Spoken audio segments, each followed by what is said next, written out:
Sebagai seorang pemuda yang pernah mengenyam pendidikan di pesantren, aku tidak percaya pada apa yang disebut ilmu kebal.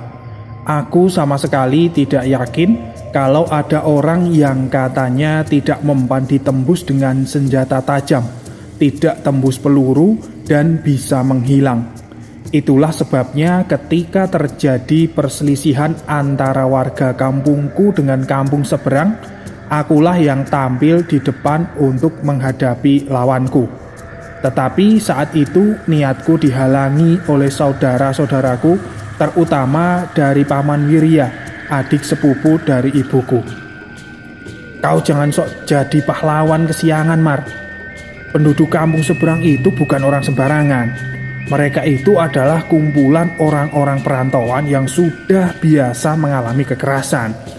Bahkan di antara mereka itu ada juga yang memiliki ilmu kebal. Sudahlah, biarkan saja mereka menguasai tanah di lorong bukit itu.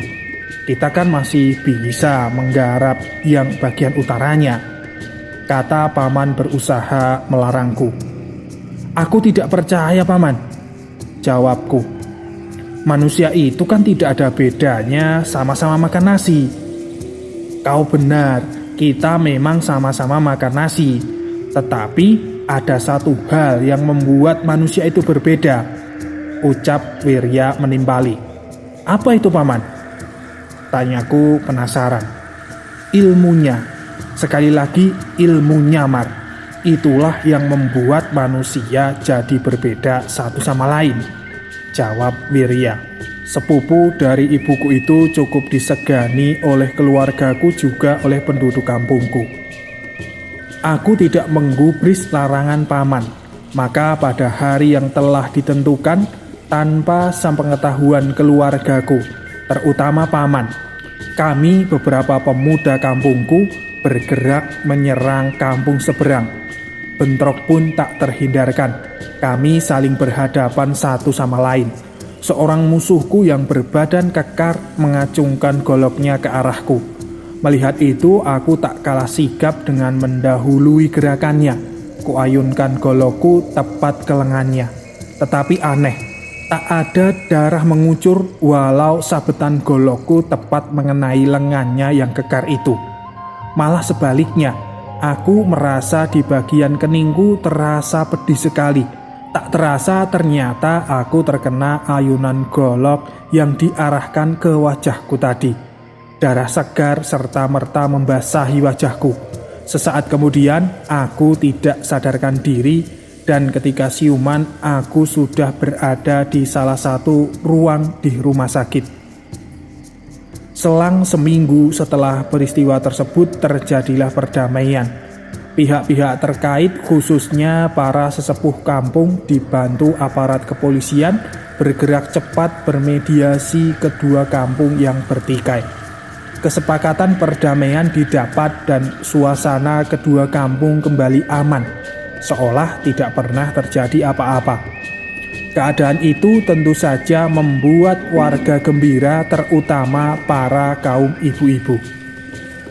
Tetapi lain halnya dengan diriku. Iblis telah bersemayam di benakku. Setiap aku berkaca memandang wajahku di cermin, hatiku terasa pedih sekali. Muncul rasa dendam di dadaku. Kepada siapa lagi kalau bukan pada Gomar? Ya, lelaki kekar itu telah membuat wajahku jadi cacat seumur hidup. Dan karena cacat itu, aku merasa tersisih dari pergaulan. Aku merasa malu untuk keluar rumah, dan aku merasa bahwa teman-temanku mulai menjauhiku. Apalagi kaum wanita, mereka seperti sengaja menghindar setiap bertemu denganku. Kau harus membalas dendam pada Gomar, karena dialah yang telah membuat dirimu jadi begini, jadi lelaki yang tak berguna. Demikian iblis selalu berbisik di telingaku setiap aku memandang wajahku di cermin. Betul, Gomar yang telah membuat wajahku menjadi begini, akibat sabetan goloknya tentunya. Bagaimanapun aku harus membalasnya, tetapi bagaimana caranya? Bukankah dia itu seorang yang memiliki ilmu kebal? Orang yang tidak mempan dengan senjata tajam. Tiba-tiba aku teringat kembali ucapan Paman Wirya. Yang membedakan manusia itu adalah ilmunya. Apa yang diucapkan pamanku itu benar. Ilmu yang kumiliki saat ini memang tak sepadan dengan ilmu yang dimiliki Gomar. Lelaki kampung seberang itu ternyata memang memiliki ilmu kebal, sementara aku tidak memiliki ilmu apapun. Aku hanya pernah mengenyam hidup di pesantren.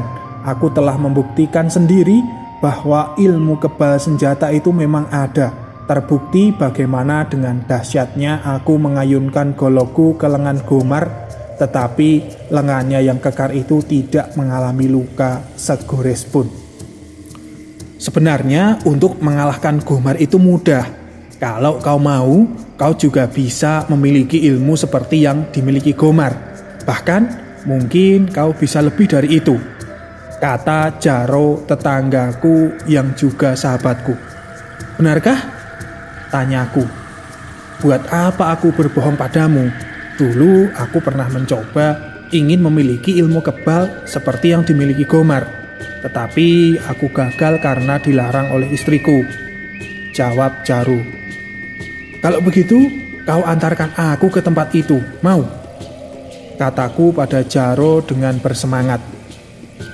Kulihat Jaro terdiam sambil memandangku tanpa berkedip. Sikapnya itu membuat aku jadi penasaran. Ku guncang dengan keras bahunya. Ada apa, Roh? Kau tidak mau mengantar aku? Keberatan? Tenang, Di. Bukannya aku tidak mau mengantarmu untuk mendapatkan ilmu kebal itu, tetapi aku takut kau jadi marah padaku, jawab Jaro ragu-ragu. Loh, marah kenapa? Kenapa aku harus marah? Sergahku jadi tambah bingung. Kau kan orang yang pernah mengenyam hidup di pesantren, sedangkan tempat untuk mendapatkan ilmu itu ada pada Ki Bagas, seorang dukun yang menganut ilmu hitam. Itu tentu saja sangat bertolak belakang dengan ilmu yang sekarang ada padamu. Dan ilmu hitam itu resikonya besar sekali, Mar, Jaro menjelaskan. Mendengar penjelasan Jaro itu, sejenak aku terdiam. Aku merasa ragu, tetapi iblis kembali menguasai diriku. Ilmu putih, ilmu hitam, aku tidak peduli. Batinku memberontak. Yang penting aku harus membalas dendamku pada si Gomar, orang yang telah membuat aku dijauhi teman-temanku, juga para wanita, hingga masa depanku serasa hancur. Singkat cerita, akhirnya Jaro bersedia juga mengantarku. Pada malam itu juga, diam-diam aku bersama Jaro pergi mendatangi rumah Ki Bagas. Kami pergi dengan cara mengendap-endap. Ternyata pergi mengendap-endap tanpa boleh diketahui atau dilihat orang adalah salah satu syarat untuk dapat berhasil memperoleh ilmu itu. Perjalanan kami malam itu lumayan melelahkan. Tempat kediaman dukun itu sangat jauh dan terpencil. Tetapi hal itu tidak membuat niatku surut untuk mendatanginya. Setelah menempuh jalan berliku yang cukup melelahkan, akhirnya sampai juga tujuan kami. Masuklah, Ger, jangan sungkan-sungkan, kata Ki Bagas menyambut kedatangan kami berdua. Di dalam rumahnya yang hanya diterangi sebuah lampu sentir, Jaro segera menceritakan maksud kedatangan kami. Ki Bagas tersenyum mendengar penuturan Jaro. Sebelum menjawab, tak lupa ia menanyakan apakah kedatangan kami ada yang melihat. Kami berdua serempak menggelengkan kepala. Ki Bagas kembali tersenyum. Lelaki berusia 70-an tahun itu memperbaiki posisi duduknya sambil setengah berbisik ia berkata, sebenarnya aku tidak bisa memberikan ilmu itu kepada sembarang orang, Ger. Maksud Aki? Aku memotong.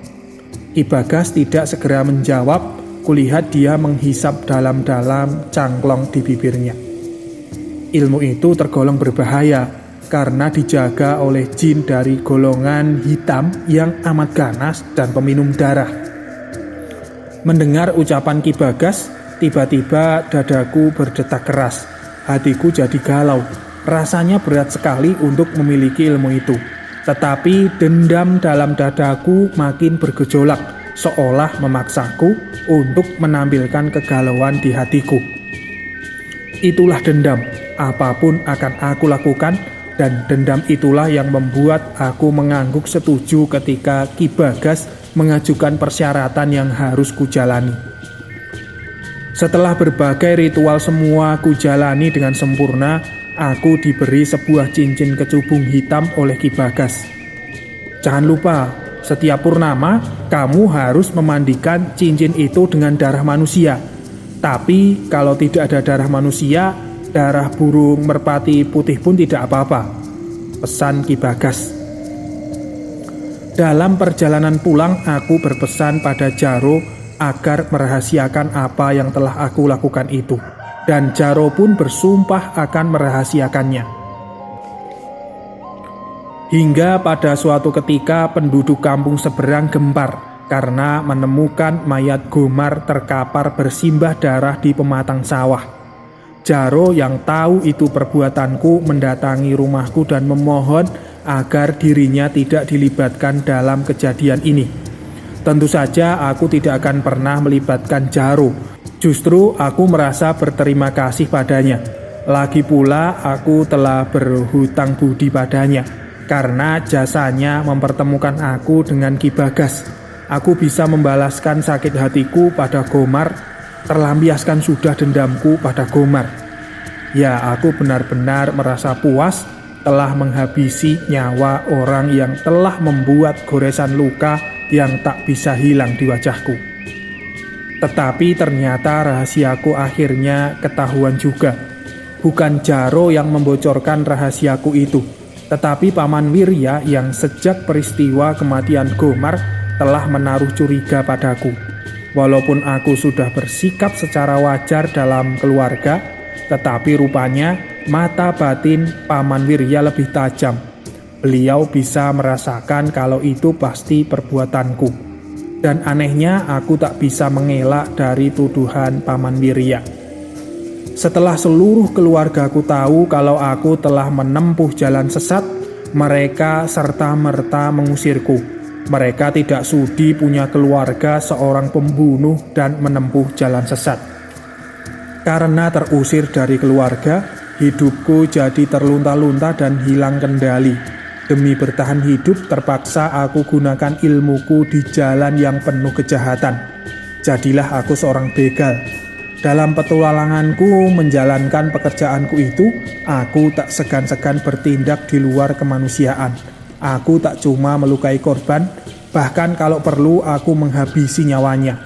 Hasil pekerjaanku itu kugunakan untuk bersenang-senang dan berfoya-foya dengan para teman seprofesiku. Tetapi bak kata pepatah, sepandai-pandai tupai melompat, akhirnya ia akan jatuh juga. Setelah lebih dari 3 tahun aku berpetualang dengan profesiku yang brutal, akhirnya aku tertangkap. Aparat penegak hukum menggerebek tempat persembunyianku. Mereka mengepung gubukku dan meringkusku saat aku sedang tidur. Anehnya saat itu aku benar-benar merasa tak berdaya menghadapi mereka. Aku hanya pasrah ketika seorang anggota polisi memborgol lenganku dan menggiringku masuk ke dalam mobil. Sungguh tak pernah kubayangkan sebelumnya kalau petualanganku harus berakhir di penjara. Dan dalam penjara inilah penderitaanku berlanjut. Sekujur tubuhku tiba-tiba terasa gatal sekali. Aku sendiri tidak tahu apa penyebabnya. Padahal keadaan di sel yang kutempati cukup bersih. Aku boleh mandi 2 kali sehari. Makanan yang diberikan juga cukup memadai. Saking gatalnya aku menggaruk bagian yang gatal di sekujur tubuhku dengan keras sekali hingga bekas garukan-garukan itu menjadi lecet. Luka lecet itu kemudian jadi koreng yang bernanah dan mengeluarkan bau amis menyengat. Karena kondisi itu, oleh sipir penjara aku ditempatkan di ruang tersendiri yang letaknya agak terpencil dan jauh dari sel lain. Sel isolasi namanya. Aku semakin merasa tersisih dalam penjara. Aku ingin bertobat, ingin menjalankan sholat dan memohon ampun dari Yang Maha Kuasa. Tetapi Kondisiku yang semakin bertambah parah dan bau amis yang keluar dari tubuhku membuat aku terhalang untuk melakukan kewajibanku sebagai umatnya. Beribu penyesalan menyesakkan dadaku. Aku sangat menyesal telah menempuh jalan sesat ini. Aku benar-benar rindu ingin kembali ke pesantren.